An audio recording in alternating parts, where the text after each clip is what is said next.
Good afternoon po sa inyong lahat. Sama-sama nating papurihan, pasalamatan ang ating mahal na pong Jesus Nazareno. Sabay-sabay nating sabihin, thank you, Lord. Alam nyo, kahapon ako po ay nagpasalamat sa Diyos sa 15 anibersaryo ng aking pagkapari. Ang aking pong tema sa darating na linggo, biyaya naman ng aking buhay, ang aking pasasalamatan. Kaya ang buwan ng Oktubre ay buwan ng pasasalamat para sa akin. Alam niyo mga kapatid, sa araw na ito, gusto ko pong ibahagi rin sa inyo yung pong pagninilay ko sa aking 15 taong bilang pare at buhay bilang tao. Alam niyo, maraming beses sa aking buhay bilang pare, bilang tao, na ako ay napamangha ng Diyos. Para bang sa dami ng aking mga naging pagkakamali, pagkukulang, tayo ay pinamamangha ng Diyos. Ibang kumilos ang Diyos. Pag ang Diyos kumilos, pag ang Diyos nagdesisyon, pag ang Diyos ang gumawa, dalawa lang yan. Talagang ikaw ay mapapamangha at magtataka. Mamamangha ka at magtataka ka. Bakit sa kabila ng marami kong nagagawang pagkakamali at pagkukulang, dumarating pa rin ang mga biyaya? Naisip mo na ba yun minsan? Na para bang pag may dumating na magandang bagay sa iyo, pag may magandang nangyari sa iyo, pag may biyayang dumating sa iyo, at naisip mo kung gaano ka nagiging masama, nagtaksil, nakalimot sa Diyos, and yet, binigyan ka pa rin ng biyaya. Minsan, alam niyo, pakiramdam, ang kapal ko rin, ano? Ang kapal ko rin.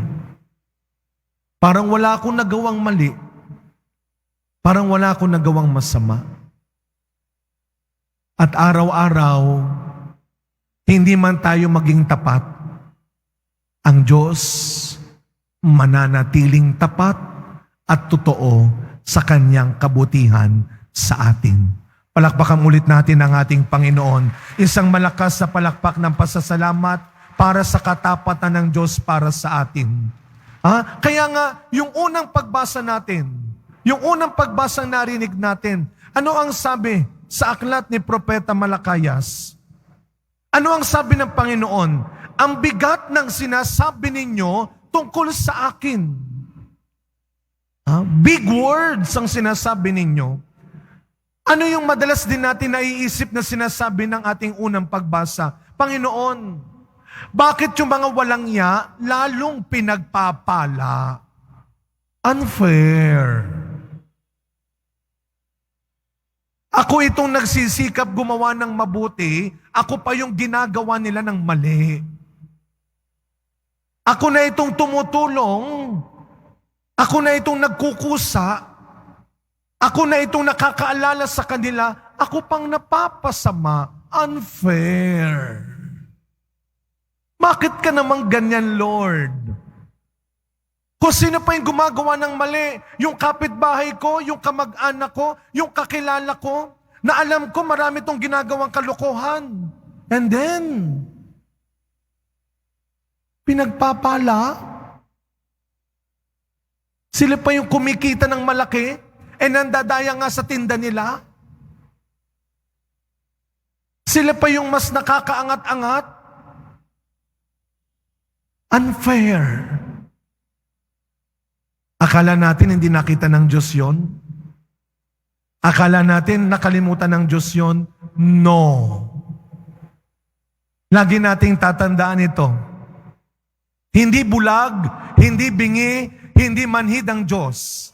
Sa lahat ng ginagawa natin, ano ang sabi ng unang pagbasa rin natin? Baka akala nyo nakalimutan ng Diyos. Ang ginagawa nilang mali at masama, never. Hanggat hindi nila ito tinatalikuran, hanggat hindi nila ito pinagsisisihan, alam ng Diyos yan. Ang masamang ginagawa ng iba, may araw yan. May araw ang kasamaan natin.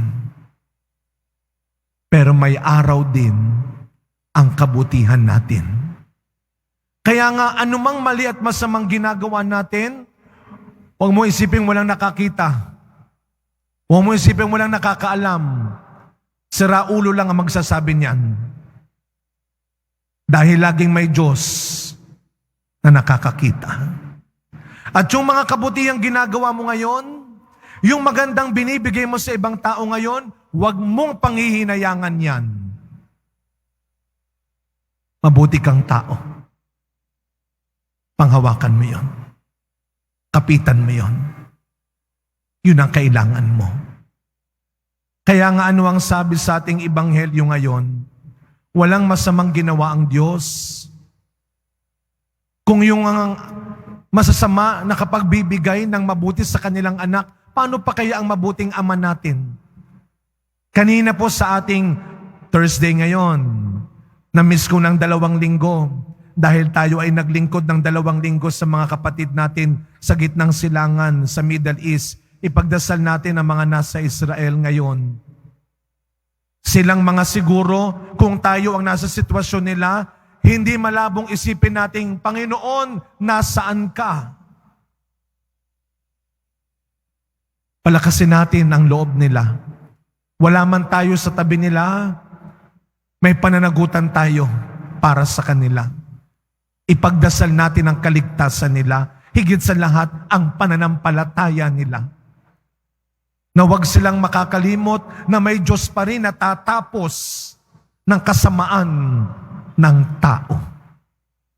Kaya nga kanina sa ating feeding program, 407 ang ating napakain.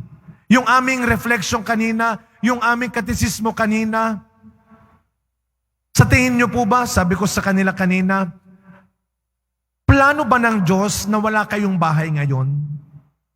Ginusto ba ng Diyos na hindi kayo nakakakain ng mabuti araw-araw? Hindi.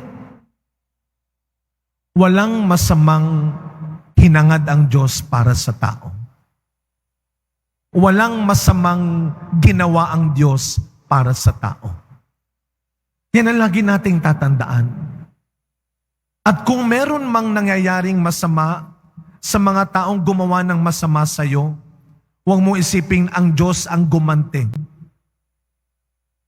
Yun ang bunga ng pagkakamali at pagkakasalang pinili ng tao. Kaya lagi ko sinasabi, piliin man ng ibang taong maging masama, huwag kang papatol. Laging may Diyos na hahatol. Sa pagkapatuloy na misa natin, mga kapatid, araw-araw hanggat tayo nabubuhay, huwag nating kalilimutan, sabi ng Ebanghelyo, ang Diyos laging nakahanda. Kahit ilang beses kang magkamali, makikinig pa rin siya kapag humingi ka. Kahit ilang beses tayong magtaksil sa Kanya, makikinig pa rin siya pag lumapit ka. Pero lagi nating tatandaan, anuman ang piliin natin sa mundo, sa buhay natin ngayon, ang magdadala sa atin kung saan tayo makararating pagkatapos ng pinili mong ugali sa mundong ito. Araw-araw, panghawakan natin. Ang kasamaan, may araw din. Pero, ang kabutihang huwag mong pagsasawaan, sa Diyos, may araw din. Amen.